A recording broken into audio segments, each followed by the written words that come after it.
Tengan todos muy buenos días, amados hermanos. Dios les bendiga en este maravilloso domingo que el Señor nos ha dado.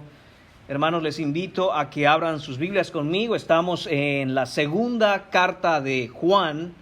Estaremos en esta mañana en los versículos 5 y 6 en este mensaje que se titula Creciendo en comunión en la verdad. Y dice así la palabra del Señor. Y ahora te ruego, Señora, no como escribiéndote un nuevo mandamiento, sino el que hemos tenido desde el principio, que nos amemos unos a otros. Y este es el amor, que andemos según sus mandamientos. Este es el mandamiento, que andéis en amor, como vosotros habéis oído desde el principio. Oremos, hermanos. Señor y Padre, te damos las gracias en esta mañana que nos has regalado, Señor, en este día que es tu día, Señor. Este día, Señor, que tú has elegido para tener comunión con tu pueblo a través de la adoración que venimos y presentamos delante de ti por el canto, Señor, y por la predicación de tu palabra. Señor mío, te pedimos en esta mañana que podamos crecer, Señor, en lo que tú nos has mandado, Señor, en vivir en amor, en andar en amor, Señor, y entender que el amor, Señor, es una obediencia a ti, Señor, una obediencia no solamente externa, Padre, sino una disposición del espíritu y el corazón, Señor, a honrarte. Padre mío, te pedimos en esta mañana que sea tu Santo Espíritu guiándonos a la verdad, transformándonos, Señor, que sea tu Santo Espíritu dando vida, Señor, en todo aquello que esté muerto, Padre. Que sea tu Espíritu, Señor, exhortándonos, amonestándonos, redarguyéndonos, consolándonos. Padre, todo eso nos viene de ti. Te pedimos que en tu gracia, Padre, en tu favor y misericordia, nos concedas y derrames tu bendición, Señor, a esta tu iglesia, Padre. Te lo pedimos en el nombre precioso de tu Hijo Jesús. Amén. Pueden tomar asiento, amados hermanos.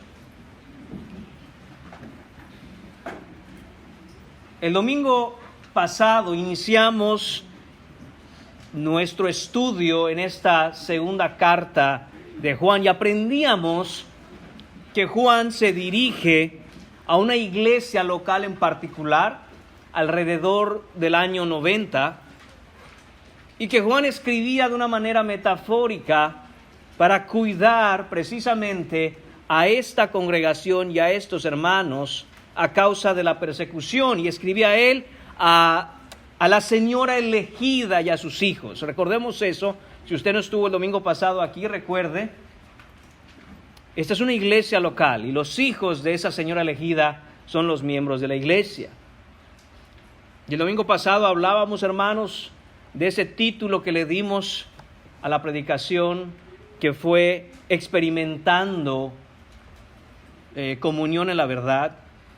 Y esa experiencia que tuvo Juan es el hecho de que se gozaba de que algunos miembros de la iglesia andaban precisamente firmes en la verdad bíblica.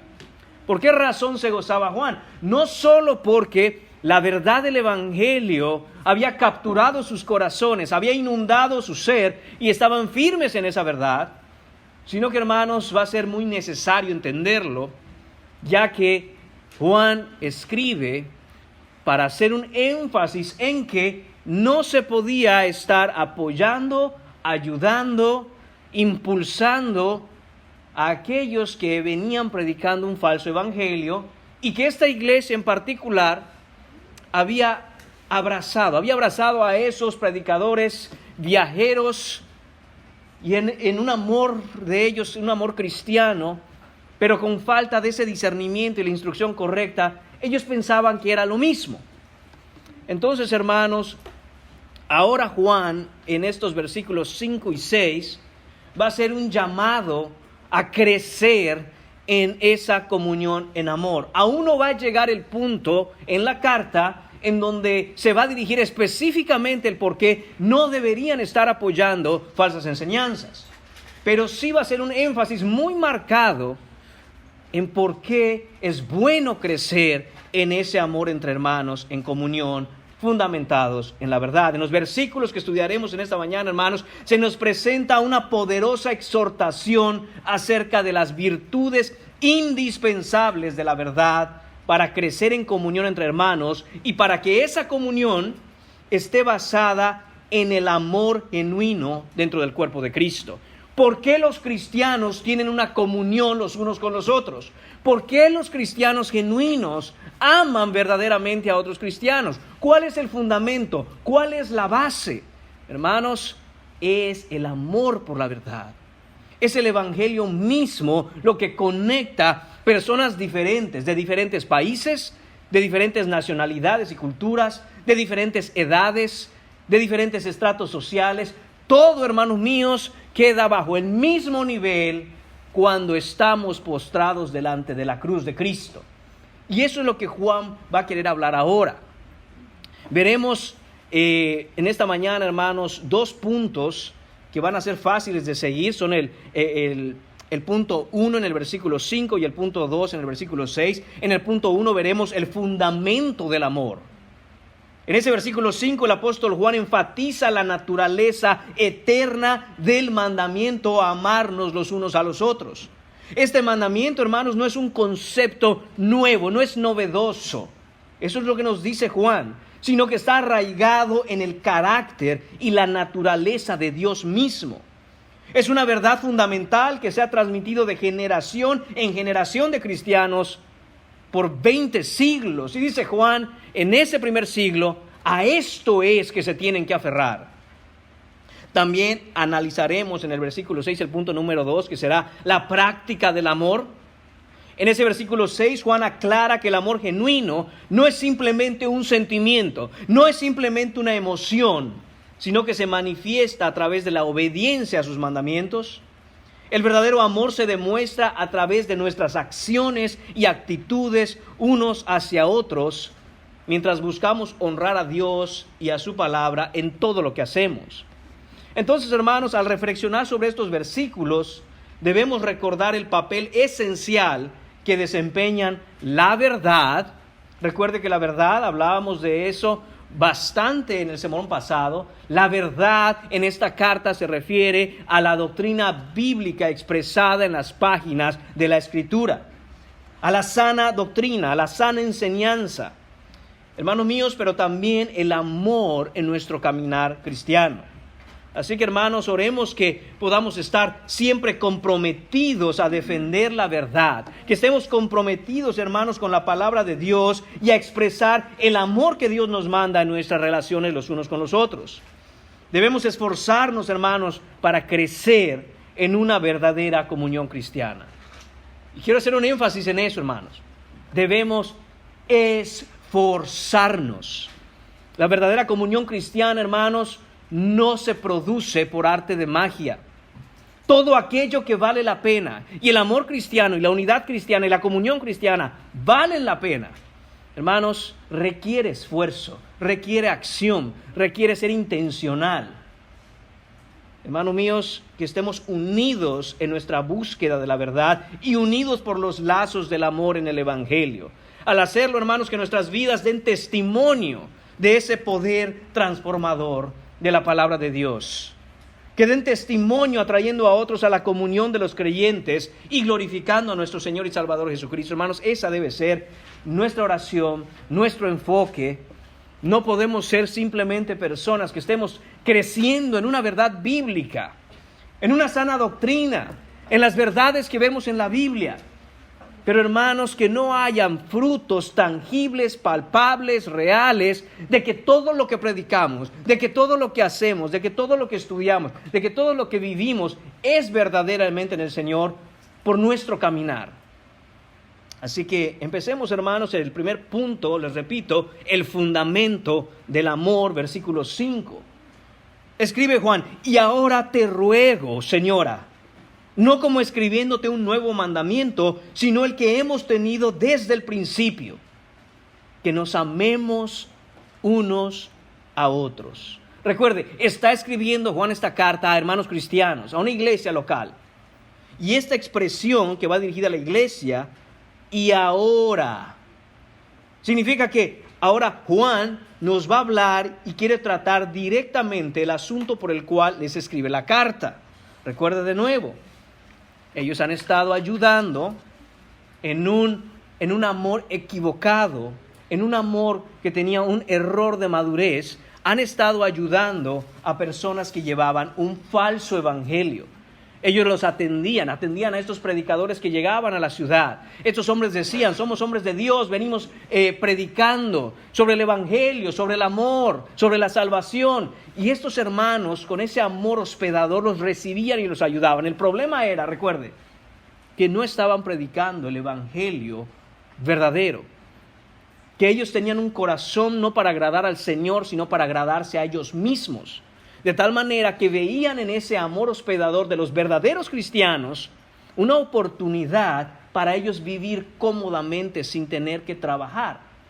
Hermanos, eso es sencillo. Y de nuevo, lo mencioné el domingo pasado, lo menciono de nuevo hoy. No han cambiado mucho las cosas hoy. Desgraciadamente, hermanos, hay lugares, hay iglesias, se dicen llamar iglesias, hay congregaciones en donde se predica un falso evangelio.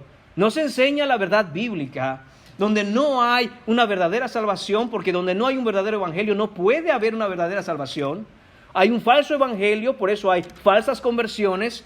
Hermanos, y esta gente, estas personas, estos ministros encargados de la grey de Dios, más bien viven a costa de muchos cristianos que están engañados. Viven a costa de manipular las emociones y el amor que otros puedan expresar por el evangelio, por la gracia. Hermanos, debemos tener cuidado. Y dice Juan aquí, él escribe: te ruego, escribe Juan. Es un fuerte y profundo llamado, hermanos. Esta es una súplica solemne. Hay fuerza y urgencia en esta petición, al mismo tiempo que una genuina preocupación amorosa.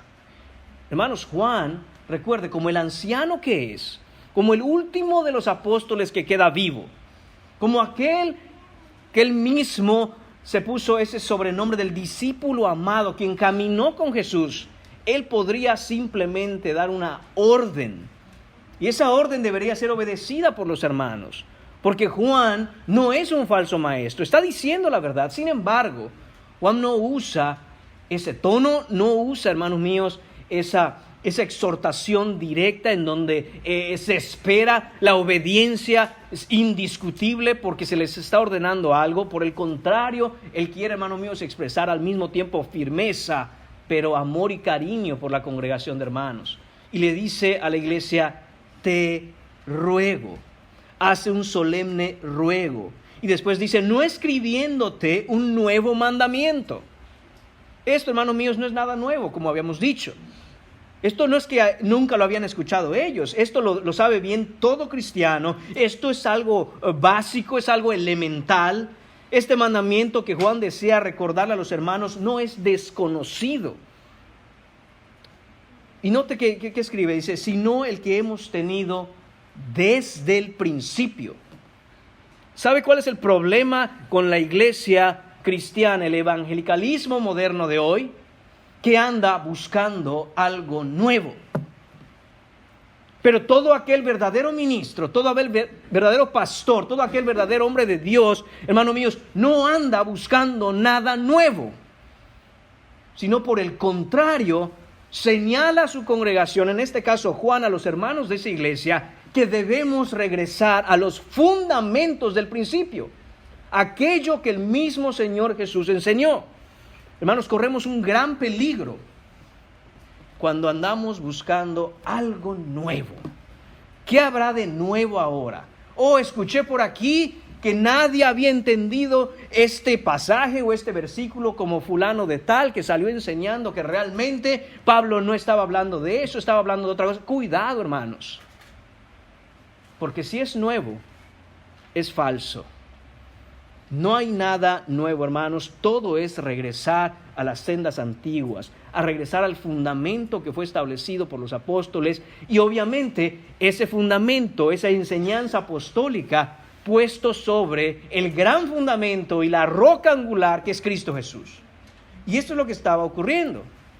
Que esta gente que venía, estos predicadores, estos falsos maestros, que creen que traían enseñanza nueva, enseñanza fresca, nueva revelación. Y Juan inmediatamente dice, esto que les voy a pedir, esto que les ruego, hermanos, no es nada nuevo. No es nada como lo que ellos andan viniendo a decirnos que ahora han descubierto la última revelación de Dios. No, esto no es nada nuevo. Esto es el fundamento sobre el cual nosotros hemos aprendido. Este es el mandamiento que todo cristiano tiene. Esta es la enseñanza de Cristo mismo dada a sus discípulos 60 años antes aproximadamente. ¿Y cuál es? Dice Juan, que nos amemos unos a otros. Ese es el mandamiento, hermanos. Esto es lo que les quiero pedir, esto es lo que les ruego. Ahora, uno podría decir y pensar, a ver, hermanos, si estoy entendiendo bien el argumento de Juan y si estoy entendiendo bien el contexto de la carta, pues no ellos tenían un gran amor hospedador. ¿Por qué les diría entonces Juan que se amen los unos a los otros? Hermanos, por dos motivos. Recuerde que Juan ya nos dijo que él se gozaba, eso está en el versículo 4, mucho me regocijé porque he hallado algunos de tus hijos. Dice, no todos, sino algunos estaban en la verdad, lo que quiere decir que algunos estaban consumiendo, estaban abrazando esta falsa enseñanza y podía haberse dado problemas dentro del cuerpo de Cristo. Y hermanos, no es un misterio, eso es lo que provoca la falsa enseñanza. Por lo tanto, Juan quiere redirigir ese corazón de amor y tierno y hospedador y decir, no deben, y como dije, lo vamos a ver más adelante en otra predicación, no deben estar apoyando a estos que están causando, de hecho, a causa de su, valga la redundancia, de su falsa enseñanza, problemas dentro de ustedes. Y dice Juan, aprendan a amarse entre hermanos y a identificar que esos a los que ustedes están recibiendo no son hermanos. Juan quiere que estos hermanos abran los ojos y se den cuenta de lo que está ocurriendo. A causa de abrazar, ayudar y promover a estos falsos, ahora hay problemas entre ustedes. Porque unos se están aferrando a la verdad bíblica como debe ser, mientras que otros, acuérdese, ese algunos son la minoría, mientras que otros dicen, no, apoyémoslos. Y dice Juan, alto ahí. Primera cosa, recuerden el mandamiento que hemos escuchado desde el principio. Debemos amarnos los unos a los otros. En Juan capítulo 13, versículo 34, Jesús dice, un mandamiento nuevo os doy, que os améis unos a otros, como yo os he amado, que también os améis unos a otros. A esto se está refiriendo Juan. Hermanos míos, ¿y entonces qué? ¿Es nuevo el mandamiento o no es nuevo? Porque Juan dice en la segunda carta, no es nuevo.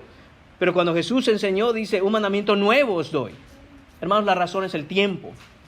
60 años después, Juan está escribiendo ese mismo mandamiento, pero ese mandamiento ya no es nuevo. Es decir, Jesús está diciendo, eso es lo que nos enseñó Jesús. Yo estuve ahí cuando Él habló y nos dijo, este es el nuevo mandamiento. Pero ahora, 60 años después que he enseñado esto, dice Juan, 60 años después que cada que predico les enseño del amor, les recuerdo que no les estoy diciendo ahora nada nuevo. Esto ya tiene 6 décadas de estar siendo enseñado en las iglesias del Señor. Que nos amemos los unos a los otros. Este, hermanos míos, es el amor cristiano. Juan se refiere al amor entre cristianos, al amor entre hermanos en el Señor. Este es un amor mutuo entre los miembros del cuerpo de Cristo, que es la iglesia. ¿Debemos amar también a los no creyentes, hermanos? Claro que sí. ¿Debemos amar incluso a nuestros enemigos? Por supuesto, Mateo capítulo 5, versículo 44. Sin embargo, el amor entre hermanos debe ser algo especial. Hay una manera de amar al no creyente. En última instancia, el amor más grande que tenemos por aquellos que no están en Cristo es presentarles el Evangelio, llamarlos a la salvación, con un verdadero y un corazón verdaderamente preocupado por el destino de ellos. Eso es amor. Saber que una persona se está yendo a la condenación y no querer decirle nada no es una muestra de amor. Una persona yéndose a la condenación, hermanos, debe producir en el corazón del cristiano una urgencia por decirle, arrepiéntete, ven a Cristo. Porque si mueres en ese estado, después de esta vida, espera solo la condenación eterna. Pero hermanos, el amor cristiano, el amor entre hermanos debe sobrepasar ese amor por los no creyentes. Esa es la enseñanza bíblica. Debe ser algo sobresaliente y debe ser algo que deje al mundo con la boca abierta. Hermanos, que esa sea la línea directriz, el enfoque, nuestra atención cuando nosotros vivamos la vida cristiana. Que nuestro amor entre hermanos, que nuestro amor como iglesia, que el amor por unos por los otros en la iglesia, que el cuerpo de Cristo esté de una manera tan unida que deje a los no creyentes con la boca abierta. Y diga, ¿estos por qué hacen lo que hacen? Y que la única explicación que puedan concluir, la única explicación que ellos puedan dar es que amamos al Señor que nos salvó y por lo tanto amamos a nuestros hermanos en el Señor. En alguna ocasión le preguntaron a un hombre que le presentó el evangelio a otro. Ese otro hombre quedó impresionado por esa presentación del evangelio y de hecho vino a creer en Cristo. Ese hombre se convirtió en uno de los teólogos más renombrados del siglo XX. Y ese hombre este teólogo cuenta, que le preguntó a su amigo de la juventud cuando le presentó el evangelio y le dijo, ¿qué es ser cristiano? ¿Qué es ser cristiano? Y su amigo le contestó, mira, podemos hablar muchas cosas acerca de qué es ser cristiano.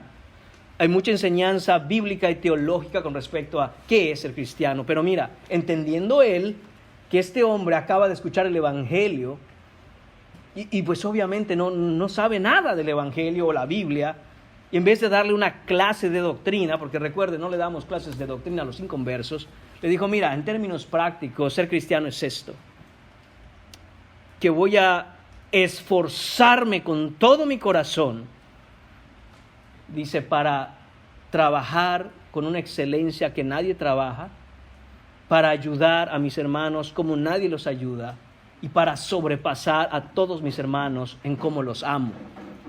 Eso es ser cristiano. Ese hombre se le quedó esto en la mente hasta, hermanos míos, que él era un anciano. Y él dice, eso marcó para siempre mi vida. Porque después de que vino al Señor, todo lo que hacía, él quería hacerlo, hermanos, con una excelencia en el trabajo, con un esfuerzo en el trabajo, mostrando ayuda a los demás y amando a sus hermanos de tal manera que quería sobrepasar a todos para la gloria de Cristo. El nombre de ese teólogo es R.C. Sproul. Eso marcó su vida, dice R.C. Él entendió de qué se trataba la vida cristiana cuando se le presentó el evangelio y se le dijo, supera, sobrepasa a todos amándolos. Que nadie pueda devolverte el favor. Ámalos de tal manera, para la gloria de Cristo, que nadie ame como tú en tu congregación. Hermanos, esto es lo que nos enseña este texto y esto es lo que quiere Juan que esa iglesia aprenda. No hay, hermanos míos, algo que pudiera desencadenar, desenlazar, romper una verdadera comunión cristiana basada en el evangelio. Juan capítulo 17, versículos 21 a 23, Jesucristo está hablando a sus discípulos, está orando por ellos porque va a ser crucificado. Y en esa oración él dice, para que todos sean uno, como tú, oh Padre, en mí y yo en ti, que también ellos sean uno en nosotros, para que el mundo crea que tú me enviaste. Note esto, el amor entre hermanos, la unidad entre el pueblo de Dios ha de tener, hermanos míos, un efecto evangelizador. Que el mundo lo vea y diga, eso no se ve en cualquier parte, eso nunca lo he visto en otro lugar, eso solo lo veo entre ese montón de gente que dicen, somos cristianos. Note cómo el Señor lo dice. Voy a volver a leer el versículo 21. Este es Jesús hablando.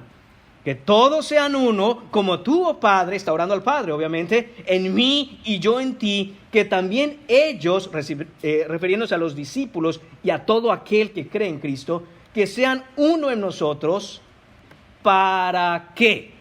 Recuerde, preposición de propósito. Para que el mundo crea que tú me enviaste. Jesús enseña claramente esto, hermanos.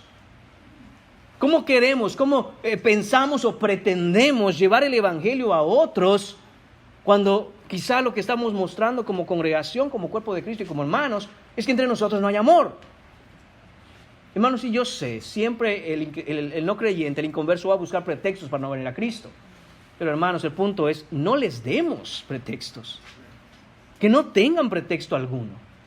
Que si dicen algún pretexto para no estar en la iglesia, que estén mintiendo. Dice el versículo 23, la gloria que me diste, yo les he dado, para que sean uno, así como nosotros somos uno. Yo en ellos y tú en mí, para que sean perfectos en unidad, para que el mundo conozca que tú me enviaste y que los has amado a ellos como también a mí me has amado. Entonces, note todo eso, hermano. El amor de Dios derramado entre el pueblo de Dios, ese amor no solo viene en un sentido vertical del Padre hacia nosotros, sino en un sentido horizontal de nosotros por otros hermanos. Y esto es lo que el inconverso debe ver. Este amor que es mencionado, hermanos, tanto en nuestro versículo de esta mañana, versículo 5, como también en Juan, que acabamos de leer, 17:23, es la palabra agapeo. Usted quizá haya escuchado esa palabra antes. Este es un tipo particular de amor. Recuerde que el idioma griego es muy específico.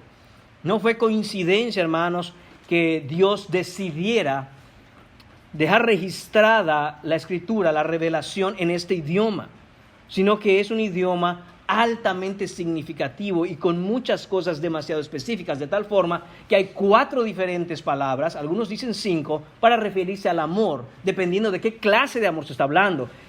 El vocablo que se emplea aquí es agapeo. Tipo de amor sacrificial, intencional, voluntario, no de palabras sino de acciones. Es esto lo que Juan nos ha dicho ya en su primera carta, en el capítulo 3, versículo 18, que dice: hijitos míos, no amemos de palabra ni de lengua, sino de hecho y en verdad. ¿Recuerda usted eso? El amor agapeo es un amor de acción. Este amor es la más alta forma de amor que existe. Es un amor que da, no que quita. Es un amor que perdona, no que condena. Es un amor que busca servir, no que le sirvan. Es un amor que construye, no que destruye. Es un amor que se niega a sí mismo, no que se centra en sí mismo. Es un amor activo, no pasivo.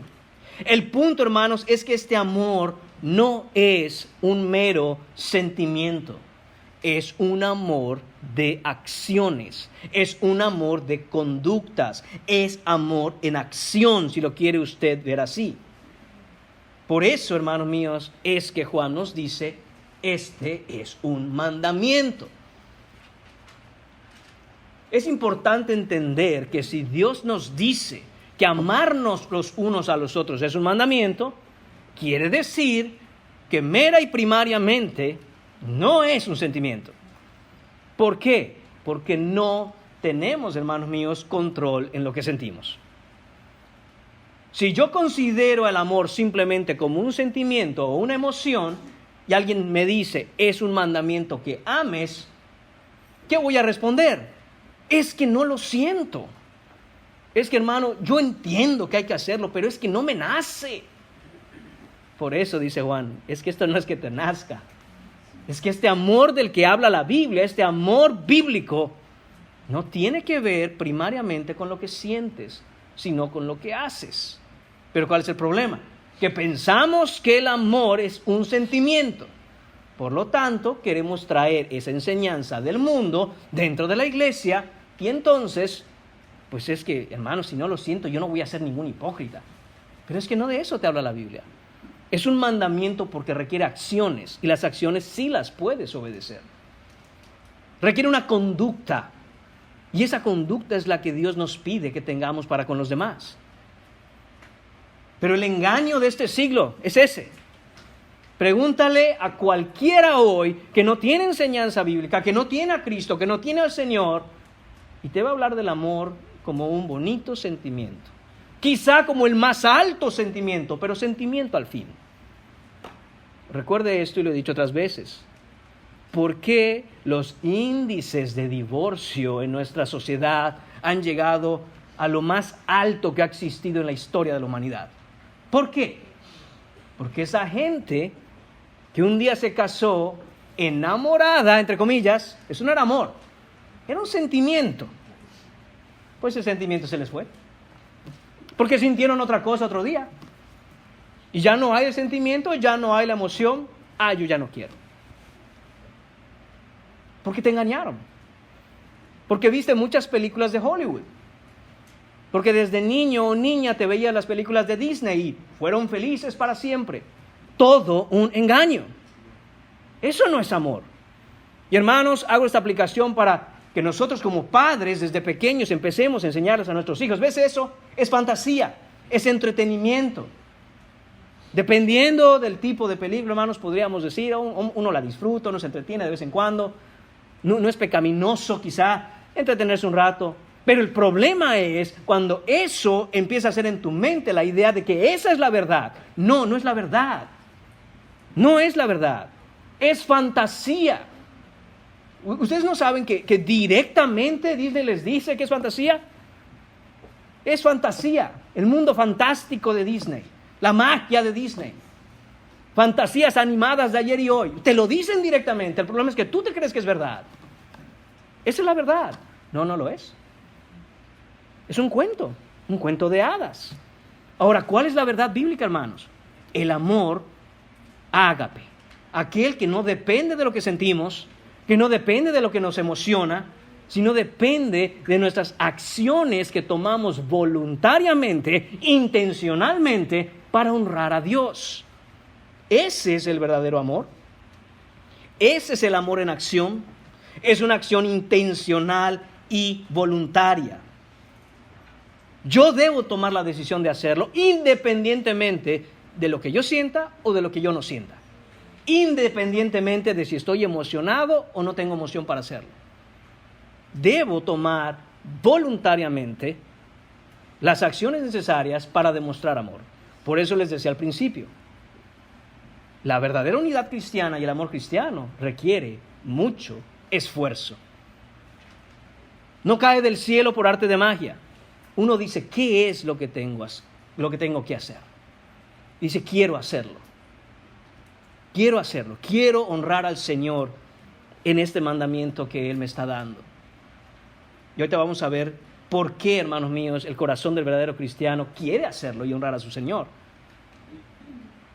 Hermanos míos, como dije, debe ser intencional, debe ser voluntario. Esa es la obra del corazón. Y recuerde de nuevo también, el corazón, en la mentalidad judía y en la enseñanza bíblica, el corazón no es el asiento de las emociones. No es de ahí donde surgen las emociones. Es de ahí donde surge la voluntad. Las emociones para la mente, hermanos míos, bíblica, está en el estómago. Ahí es donde uno siente cosas. Ahí es donde uno siente mariposas en el estómago. Y eso nos enseña la Biblia. Cuidado, las emociones le engañan todo el tiempo. Pero la mente que debemos transformar, el corazón donde está la voluntad, es ahí donde la verdad de la Biblia entonces cambia la manera de actuar y de vivir de una persona. No en sus emociones, no en sus sentimientos. Hermanos míos, el que no ama no puede dar como excusa que no ama porque no lo siente. El que no ama, entendemos que no ama por la Biblia porque no quiere. Esa es la realidad. No porque no siente, sino porque no quiere, porque no se le da la gana, porque rehúsa amar, porque quiere hacer otra cosa en lugar de amar. Hermanos míos, el amor bíblico se trata de actuar. Y hermanos, hay desde luego un elemento emocional en el acto del amor cristiano, porque no somos robots, no somos autómatas del deber. Pero ese sentimiento surge del hecho de entender, y eso es a lo que quería llegar hace un rato, surge del hecho de entender que amamos a los hermanos porque Cristo nos amó a nosotros primero. porque Él dio su vida por nosotros. Cuando nosotros no le buscamos, cuando nosotros no lo merecíamos, cuando nosotros, hermanos míos, le rechazábamos, Cristo no dijo, voy a ver qué siento, a ver si salvo a esta persona. No, hermanos, no fue así como Dios nos amó.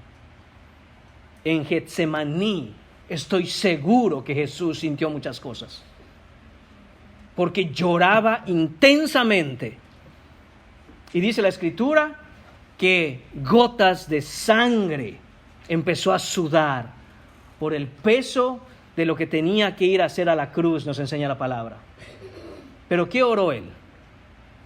Él oró que si había una manera distinta que apartaran de Él la copa de la ira de Dios, pero que no se haga como yo quiero, que no se haga mi voluntad, que se haga la tuya, Señor. Y la Escritura nos enseña que Él nos amó hasta el final y que no solo dejó sus riquezas en gloria como cosa, que no las vio como cosa que aferrarse, sino que se humilló, se hizo siervo y fue obediente. Escucha la palabra, obediente. No que sintió ganas, fue obediente hasta la muerte y muerte de cruz. Y esa obediencia hasta la muerte y muerte de cruz, hermanos míos, la conocemos como el acto más grande de amor que jamás el mundo ha visto. Eso es el amor. Obediencia, voluntad, determinación, acción, no sentimientos. ¿Con eso vienen ciertos sentimientos, hermanos? Sí, sí vienen. Como dije, no hacemos las cosas para ayudar a un hermano, para consolar a un hermano, para visitarlo, simplemente porque pues ya ni modo hay que hacerlo. No, hay sentimientos, pero esos sentimientos surgen, hermanos, de la voluntad de nuestras acciones.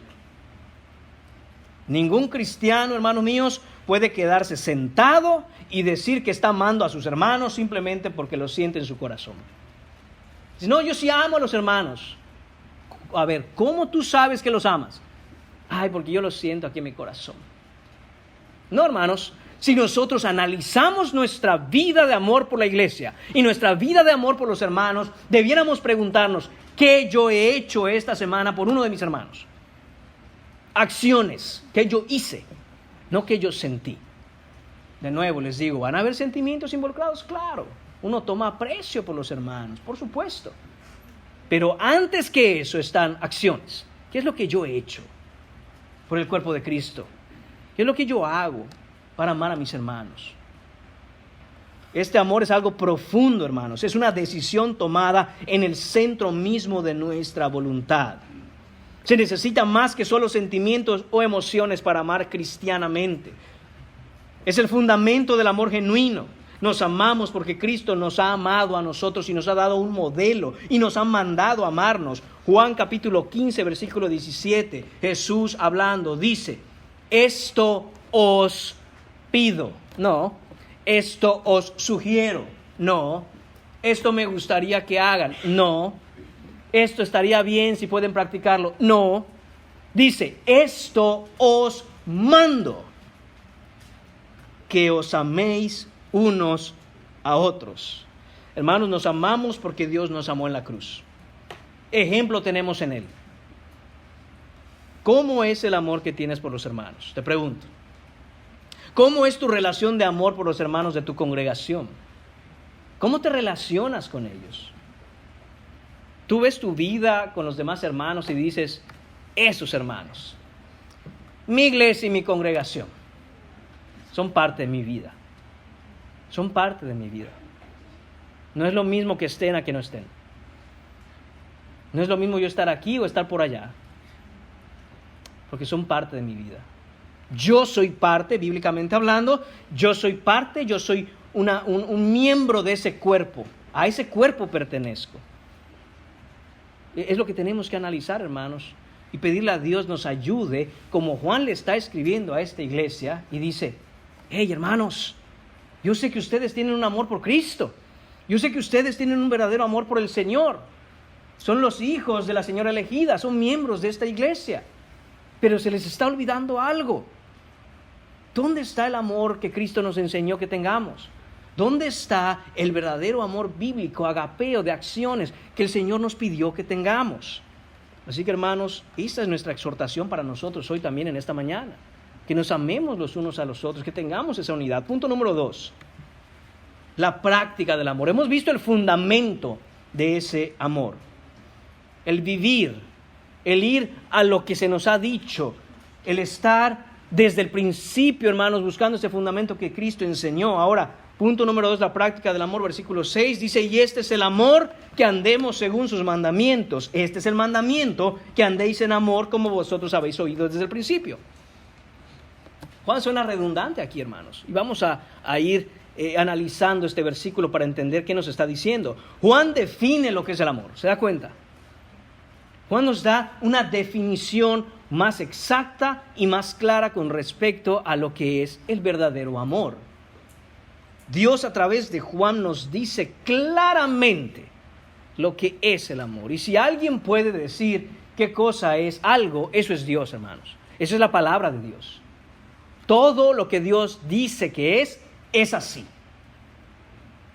¿Qué es la familia? Lo que Dios dice que es una familia. ¿Qué es un hombre? Lo que Dios dice que es un hombre. ¿Qué es una mujer? Lo que Dios dice que es una mujer. ¿Qué es el amor? Lo que Dios dice que es el amor. Eso es. Todo aquello que se desvía de lo que el Señor ha dicho que es falso, es mentira. Entonces vemos aquí, hermanos, que Juan está siendo enfático, directo y claro. ¿Por qué razón? Porque alguien podría entender lo que Juan ha dicho, ese mandamiento de amarnos, y hacerlo, pero hacerlo mal, porque no sabe lo que es el amor. O alguien podría esperar algo de otro hermano, porque en su mente tiene un concepto de amor que no es el bíblico, y entonces surgen los problemas. Es que ¿por qué me habla así? No me ama. No, vea la Biblia. Si te exhortaron con la verdad, es porque te están amando, no porque te están odiando. Pero en tu concepto de amor mundano, dice, no, para mí el amor es que me digan que yo soy muy bueno, que me entienden. No, si estás mal, el amor te dice, estás mal. Si estás equivocado, el amor no te dice, mira, cada quien tiene su forma de verlo, mientras tú te sientas bien contigo mismo. No, si estás equivocado, el verdadero amor te dice, estás equivocado. No, mira, yo quiero vivir así, no te metas en mi vida. Bueno, estás yendo a condenación. Y si no te lo digo, no te estoy amando. Entonces, por esa razón, hermanos, para que Pablo no deje esos cabos sueltos, para que después alguien diga, bueno, el mandamiento amar, lo estoy cumpliendo, lo estoy haciendo, porque mira, esta es la manera en que los amo. No, pero hay una manera en que Dios define el amor, y Juan nos la da aquí. Juan nos dice, este es el amor. Juan se refiere aquí al amor cristiano del que nos está hablando. ¿Y qué es este amor según nos dice Juan? Dice que andemos según sus mandamientos. Ese es el amor, hermanos. Andar en los mandamientos de Dios. ¿Quiere ser usted una persona amorosa? Ande en los mandamientos de Dios. Porque eso es el amor, andar en sus mandamientos. De nuevo, debemos tener cuidado de no entender el amor a la manera en que lo explica el mundo. Porque ese amor es falso, es un amor humanista, un amor que nada tiene que ver con los mandamientos de Dios. Hubo un tiempo, no sé si continúa aquí este anuncio, ahí por la calle Magnís, un letrero gigantesco que decía, amor es amor. Y usted se imaginará qué colores tenía de fondo. Hay un arco iris maravilloso. Y dices, ¿qué saben del amor? No saben nada del amor. El amor es andar en los mandamientos de Dios. Obviamente, eso no es amor. Es el amor humanista, es el amor secular, el amor falso. Es un falso amor. Y todo aquel que vaya detrás de ese amor, es cuestión de tiempo para que se dé cuenta que era falso. Cuestión de tiempo. El problema, hermanos, es que cuando nosotros vamos tras del amor mundano, no es cosa pequeña. Porque ese amor falso hace lo contrario del amor verdadero. El amor verdadero dignifica, y te lleva a Cristo para salvación de tu alma. Mientras que el falso amor, hermanos, destruye el alma. Causa dolor, angustia, desesperanza. Te despedaza la vida. Pero como se presenta como amor, mucha gente va detrás de ello. Mucha gente se va detrás de ello para, como dije, descubrir, después de no mucho tiempo, que todo era un engaño. ¿Y ahora qué haces con una vida despedazada? Hermanos, la única esperanza es venir a Cristo. Solo Él puede restaurar una vida despedazada, un corazón angustiado, una vida sin esperanza. Solo Cristo, en el verdadero amor que Él ofrece, eso es posible. El amor mundano es impulsado por el interés y la satisfacción egoísta. Y desaparece cuando las pruebas vienen, a diferencia del amor bíblico que persevera y florece a través de la adversidad, ejemplificando el sacrificio de nuestro Salvador Jesucristo. Solo ese amor es capaz de soportar toda prueba. El amor del que habla el mundo, hermanos, ha llegado a entenderse de una manera mística, romántica. Viene de la cultura secular, viene entendida como una emoción, que es la emoción más fuerte, dicen, que un ser humano puede experimentar. Y repito otra vez, cuando estudiamos el concepto bíblico del amor, debemos ser cuidadosos de no traer al texto esas ideas que han sido extraídas del romanticismo de nuestra cultura, de películas, de la música, del arte, de la literatura. ¿Usted sabe cuáles son las canciones más populares entre la gente, sobre todo entre los jóvenes? Hermanos, las canciones de amor. Las canciones de amor. ¿Y sabe cuáles son de las canciones de amor las más populares? Las que más emocionan. Esas les gustan más a los jóvenes. ¿Y usted sabe cuáles son las canciones más populares entre los adultos? Estoy hablando de gente no cristiana. Las canciones de desamor. Las canciones de desamor. ¿Y cuáles de esas canciones de desamor? Las que más les emocionan. Eso, hermanos, nos dice mucho del corazón de un ser humano inconverso. Está buscando algo que no puede encontrar. Y nunca lo encontrará fuera de Cristo. Porque cuando Dios nos creó, hermanos, nos puso un corazón que su función principal es amar. Amarlo a Él.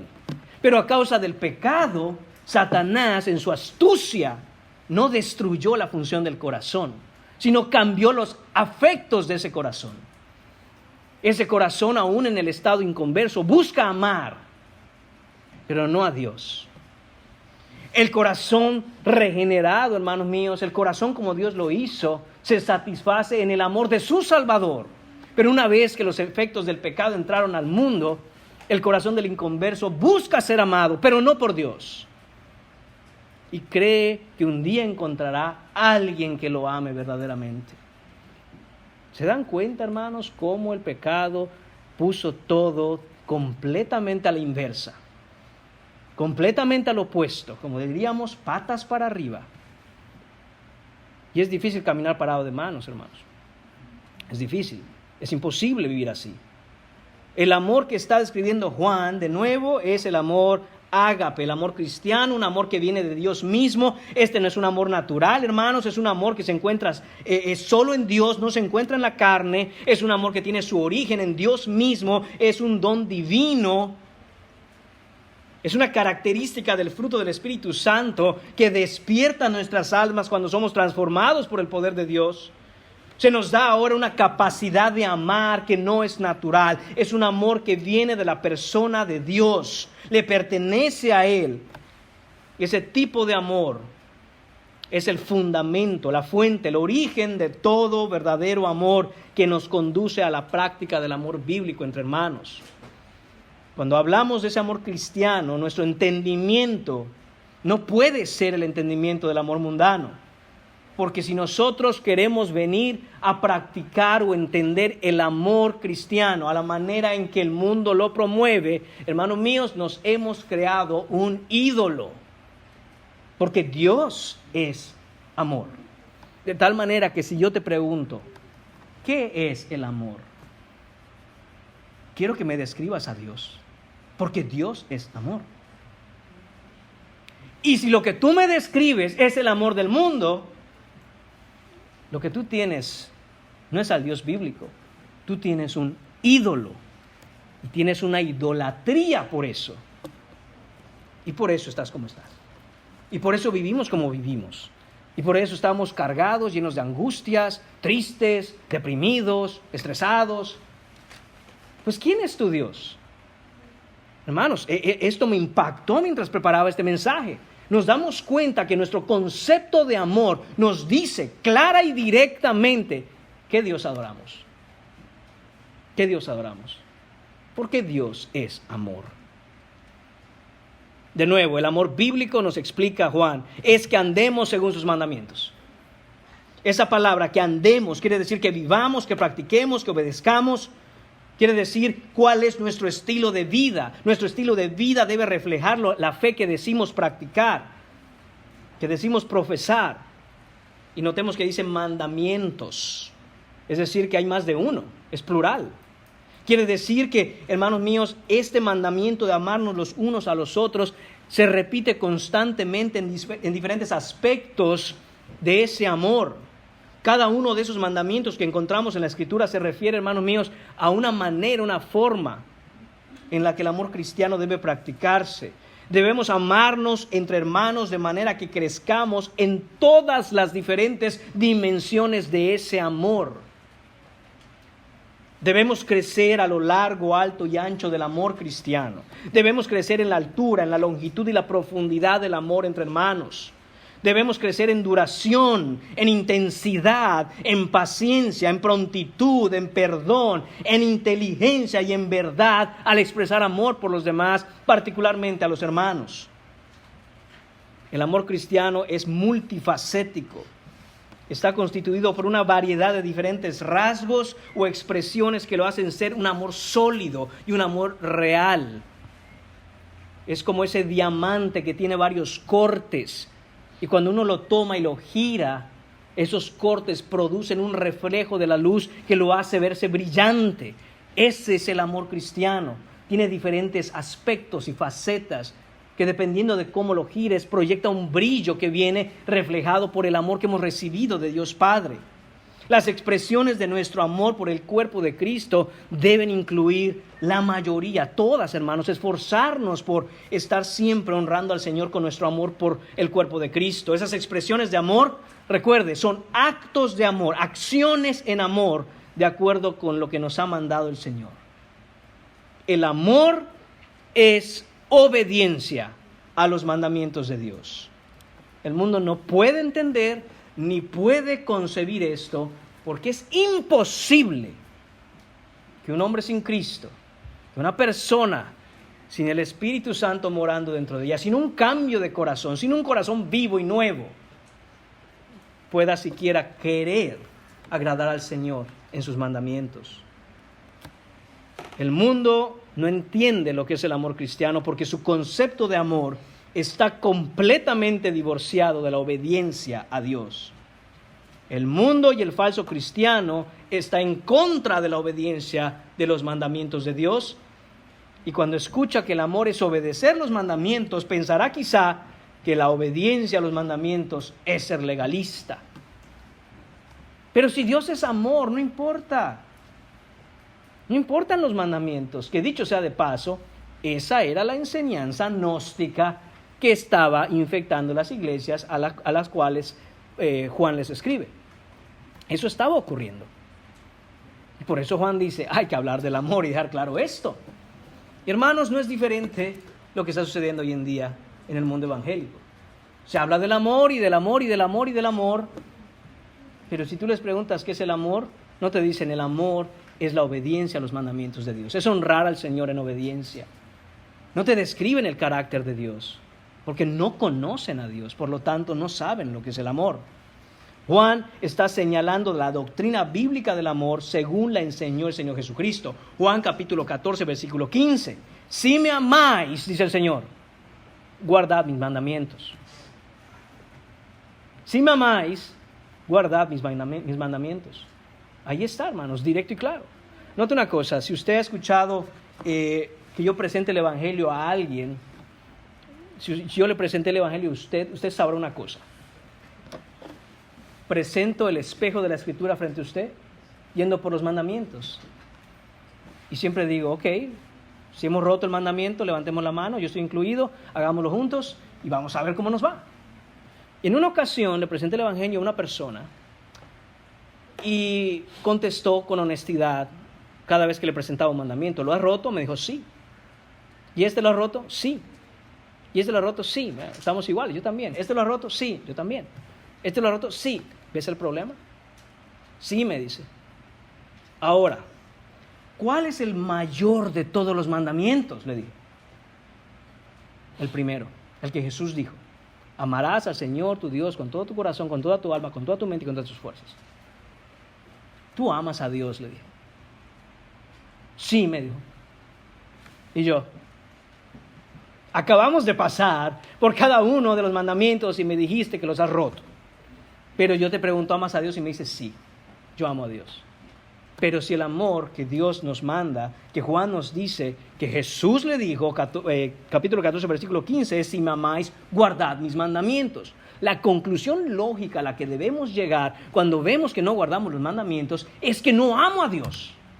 Y esta persona, entiendo, hermanos, era una persona inconversa. Después de escuchar cada uno de los mandamientos y reconocer que los rompe, cuando llegamos, ¿pero amas a Dios? Sí, yo amo a Dios.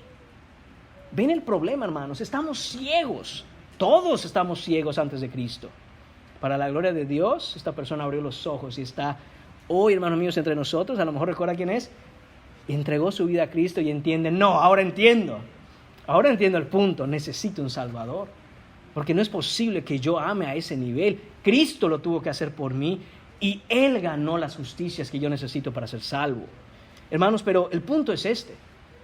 Tenemos que entender que Dios, una vez que nos ha dado vida en Él, nos pone un corazón que ama guardar sus mandamientos, y aunque no podemos guardarlos perfectamente, sí los podemos guardar con un corazón verdaderamente de amor por Él. Eso solo lo hace Cristo. Después continúa Juan y escribe: este es el mandamiento, que andéis en amor. Note lo que está haciendo Juan aquí. Dice primero, hermanos míos, este es el amor, que andemos en sus mandamientos. Y este es el mandamiento, que andemos en amor. Esto es lo que se conoce como un círculo virtuoso. ¿Qué quiere decir eso? Bueno, que ambas cosas que está diciendo Juan agradan al Señor: andar en sus mandamientos, amar. Y Él conecta esas dos cosas de tal manera que la primera conduce a la segunda y la segunda dirige de nuevo a la primera. Y es un círculo virtuoso, porque es un círculo en donde hay virtud. Tal vez usted haya escuchado del círculo vicioso. Un vicio nos lleva a otro vicio y este de nuevo. Bueno, ese es lo contrario. Existe y se conoce como círculo virtuoso. ¿Okay? ¿Qué quiere decir? El punto, hermanos, es que el que verdaderamente ama vive en obediencia a Dios, y el que vive en obediencia a Dios verdaderamente está amando. El cristiano genuino crecerá al mismo tiempo en obediencia y en amor, y ese amor, en el contexto de nuestra carta, se ve expresado en una verdadera y genuina comunión entre hermanos. Es lo que nos está diciendo Juan aquí. Ese es el centro de esa comunión, que el amor se practica, que el amor es un amor vivo, es un amor real. No es posible, escúcheme bien, no es posible, si usted está aquí sentado y usted dice: yo soy cristiano, yo le he entregado mi vida al Señor, yo creo en el Salvador, hermano, yo hice una confesión pública de fe, yo ya me bauticé, yo pertenezco a la iglesia. Escúcheme bien, es imposible crecer viviendo en obediencia a Dios si no se crece en la comunión amorosa con otros hermanos en el cuerpo de Cristo. Es imposible, imposible. No se puede, hermanos. ¿Quiere que se lo demuestre? Ahí va, con la Biblia, hermanos. Hay personas que dicen: mire, hermanos, yo la verdad tal vez no estoy muy involucrado, tal vez, y usted sabe que yo amo al Señor. Sí, hermano, yo sé. Pero la verdad, me voy despacio, no me gusta mucho como que, usted sabe, meterme de lleno, luego no vaya a ser que pasen algunos problemas. Entiendo, hermanos, somos pecadores, muchas veces en esas relaciones, en esas conexiones que hacemos con los demás, pueden darse malentendidos, somos personas pecadoras, tenemos que aprender a perdonarnos, lo entiendo. Sin embargo, nuestra excusa, aunque es comprensible, no es justificable. ¿Por qué razón? Porque muchas veces personas así dicen lo siguiente: mire, pero yo en mi casa leo mi Biblia. Eso sí, ahí usted me tiene.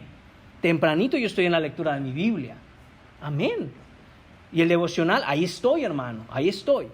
Y orar, yo oro en la casa, eso sí, el Señor lo sabe. Amén, eso es bueno. Pero este es el problema, hermanos. Que si queremos crecer, necesitamos conectar con el cuerpo de Cristo. No solo desde afuerita, como dicen por allá, ver los toros desde la baranda. Hay que torearlos, hermanos, hay que meterse. Y hay que hacer. ¿Por qué razón?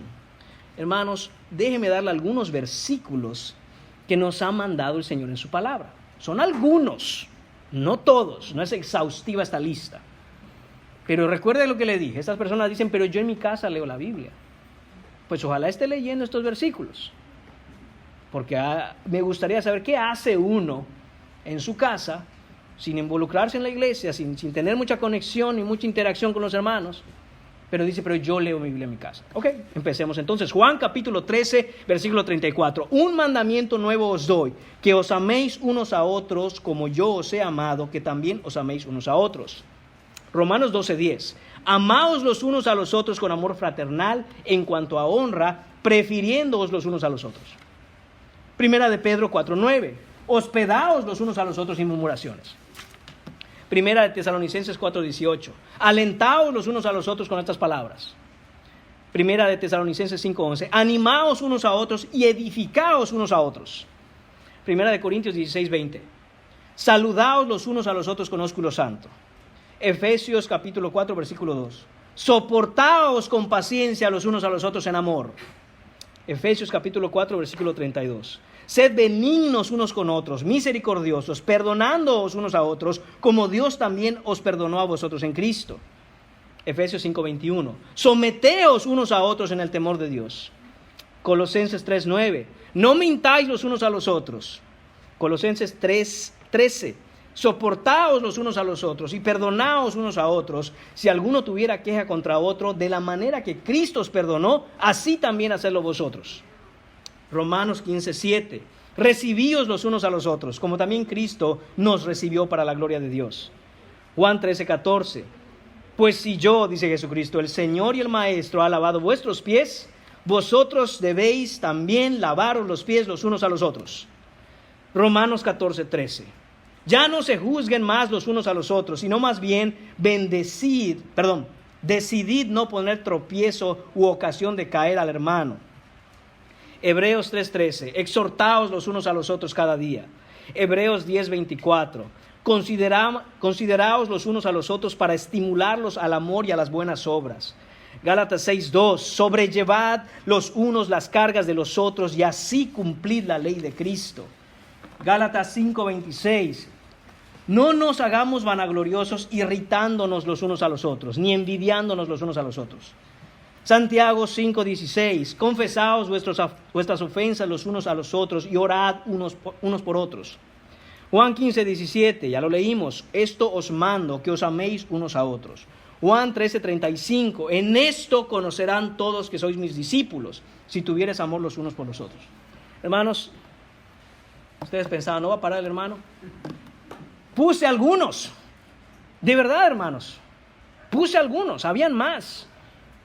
Uno busca, gracias a Dios, que Dios nos bendice, ¿verdad? Con herramientas tecnológicas, y uno dice todos los versículos en donde el Señor nos dé mandamientos de los unos a los otros. Y dije, ¿habrá fallado la máquina esta? ¿Por qué tantos? Hermanos, que todos están ahí. Está ahí. Entonces, ¿qué es lo que pasa? Que me dice, no, pero yo en mi casa veo la Biblia. Tú lees la Biblia en la casa. ¿Y qué haces con esos versículos cuando los lees? ¿Tú qué haces?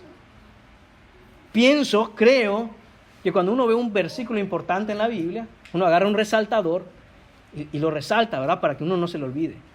Yo pienso que, hermanos, alguien que está en casa y nunca conecta con el cuerpo de Dios, pero dice, yo estoy en mi casa leyendo la Biblia, hermano. Yo creo que en lugar de un resaltador, agarrará un marcador de esos permanentes y le hará hacia la Biblia, en negro. Y no los ve. Porque, hermanos, están ahí. Entonces, ¿cómo explicamos que me digas, pero yo leo la Biblia en mi casa? ¿Y qué haces? ¿Y tú qué haces con esto? Hermano, yo te voy a decir qué haces. Los ignoras. Los ignoras. Pasas por otro lado y ya. Lo ves como una sugerencia. Es más, tú los ves y dices, amén, eso es bueno.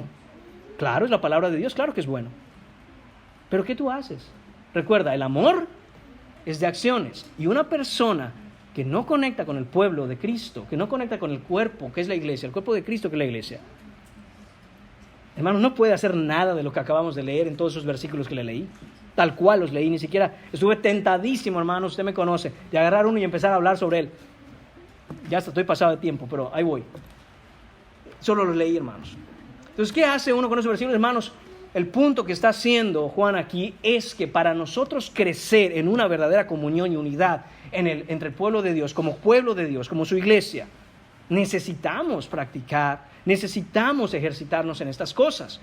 Imagine un hombre que dice, mi objetivo, mi propósito de año nuevo, cuando empieza el año todos tienen propósitos, es ir al gimnasio y quedar fuerte, desarrollar músculo.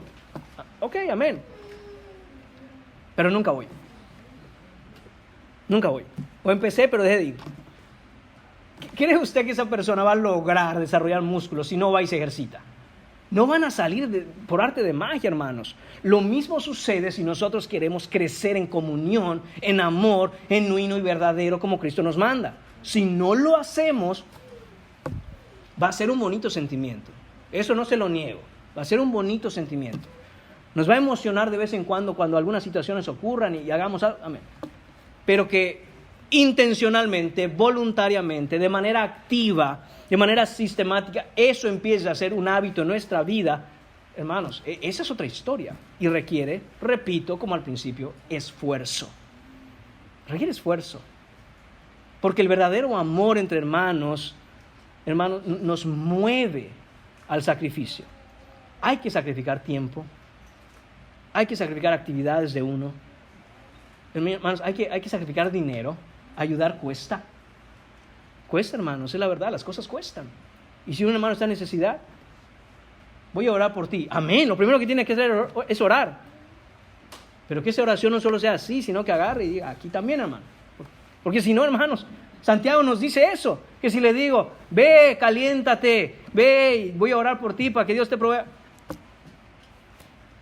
Hermanos, y no se trata de una cantidad que uno da para ayudar al hermano, o de cuánto tiempo da por un hermano. Es el corazón de decir, aunque sea con esto, hermano, pero aquí estoy. Aunque sea, hermano, aquí me tienes. Mire, yo no sé ni qué decirte, hermano, pero aquí estoy parado. Ore por mí para que yo sepa qué hacer cuando esté parado frente a usted. ¿Ah? Pero aquí me tiene, cuente conmigo. ¿Ah? Cuente conmigo. No es bueno, hermanos míos, andar solos. Comentaba esto con otro hermano en una plática.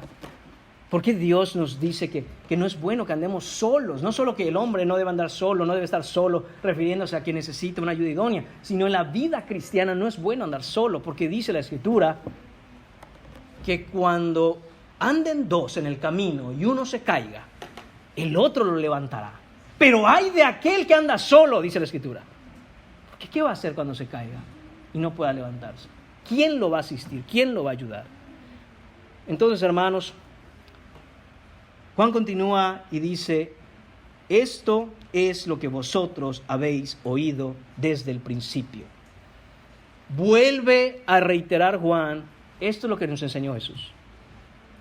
Esto es lo que nos enseñó Jesús desde el principio, no ha cambiado. Y ahí es donde nos tenemos que aferrar. Siempre que la iglesia, hermanos, empieza a desviarse, el llamado de los hombres de Dios dentro de la iglesia, que honran al Señor, que aman al Señor, siempre es este. Hermanos, vayámonos al fundamento de la palabra, vayámonos al principio.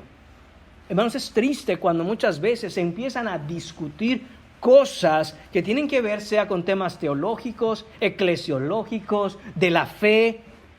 Y yo escucho muchas discusiones así y están basados todos en, pero tú cómo lo ves, pero tú qué opinas, pero tú qué crees, ¿eso qué importa?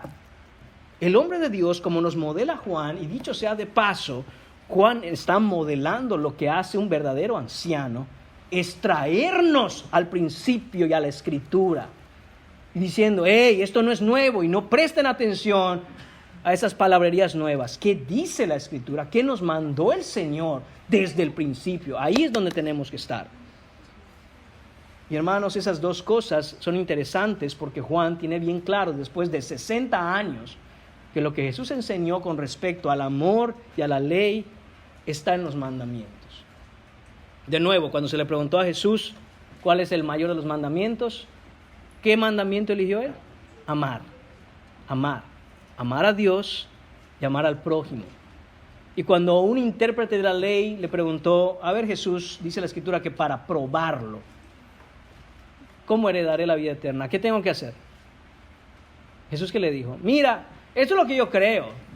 Él podría haber dicho eso, hermanos, es Dios encarnado, pero no lo hizo, porque él ya lo había dicho. Dios ya había hablado. ¿Y qué le contestó al intérprete de la ley? ¿Qué está escrito? Y como es un intérprete de la ley, y quizá fue muy ofensivo que Jesús le preguntara, ¿qué está escrito? Como diciéndole, pues no has leído la Biblia, no has leído la palabra de Dios. Ellos memorizaban la palabra de Dios. Jesús le pregunta, ¿me quieres poner a prueba? Vamos a hacerte una prueba a ti. ¿Qué está escrito? Ok. ¿Cómo lees? Es decir, ¿cómo entiendes? ¿Y qué respondió este intérprete de la ley? Amarás al Señor tu Dios con todo tu corazón, con toda tu alma, con toda tu mente y con todas tus fuerzas, y a tu prójimo como a ti mismo. Bien has respondido, le dice Jesús. Pero hazlo. Que te lo sepas de memoria es la respuesta correcta, pero no vivir por ella, ¿de qué sirve?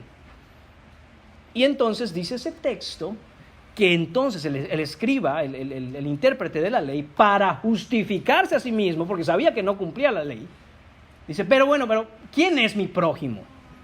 Y es entonces donde Jesús cuenta la famosa parábola conocida como el buen samaritano, en donde un hombre había sido golpeado, dejado casi muerto a la orilla del camino, y pasa un sacerdote, no le hace caso, pasa un levita, no le hace caso, pero un samaritano, una persona que era en ese contexto histórico para los judíos odiada, no querían tener ninguna relación con samaritano.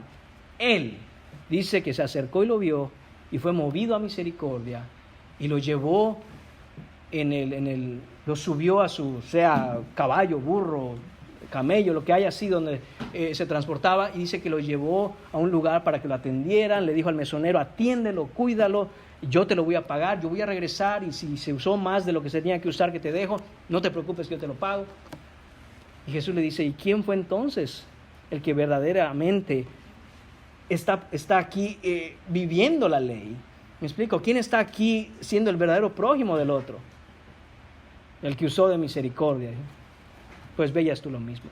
Hermanos, no podemos ser ni como el levita, ni como el sacerdote, diciendo nada más, no, pues yo conozco la ley, yo conozco los mandamientos, yo leo mi Biblia en mi casa, pero no hay una verdadera conexión con el pueblo de Dios. Y hermanos, dicho sea de paso, y con esto concluyo, esto solo lo podemos hacer cuando crecemos en ese amor cristiano, en ese amor bíblico, en esa verdad de la palabra, que solo puede ser, hermanos, y dar su fruto por el Evangelio. Si estás aquí en esta mañana, si tú no estás en Cristo, estoy seguro de una cosa, no porque soy profeta, ni hijo de profeta, ni soy adivino, sino porque yo sé lo que la palabra de Dios dice. Si tú no estás en Cristo, lo que has escuchado acerca del amor hoy, sabes que es verdad.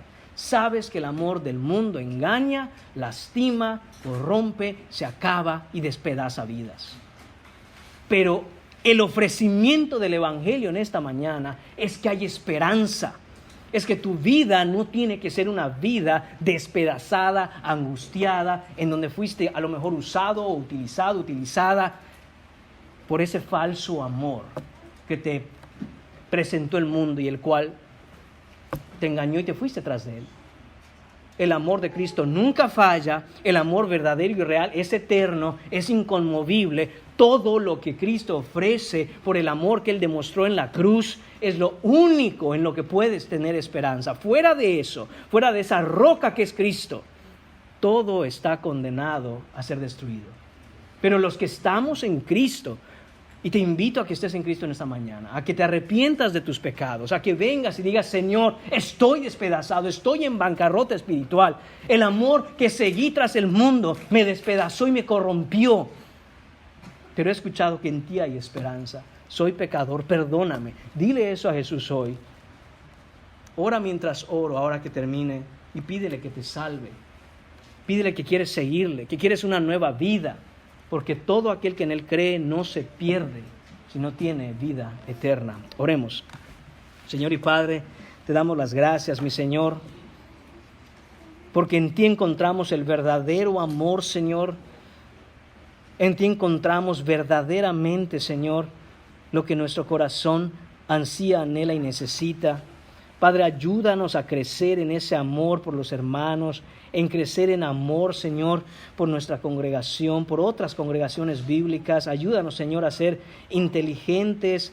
Ayúdanos, Señor, a ser amorosos, Señor, como veíamos el domingo pasado. Padre, que tengamos ese corazón de estudiante diligente y al mismo tiempo esa mente. Que, hermanos míos, que, Padre mío, esté llena de tu palabra, pero también, Señor, que seamos obedientes, Señor. Padre, te pedimos, Señor, que seas tú, Señor, quien nos tome, que seas tú, Señor, quien nos transforme, Padre, que haga de tu iglesia la iglesia que tú quieres, Señor, que sea para la honra y gloria de tu Hijo Jesucristo, Señor. En el nombre de Jesús te lo pedimos. Amén.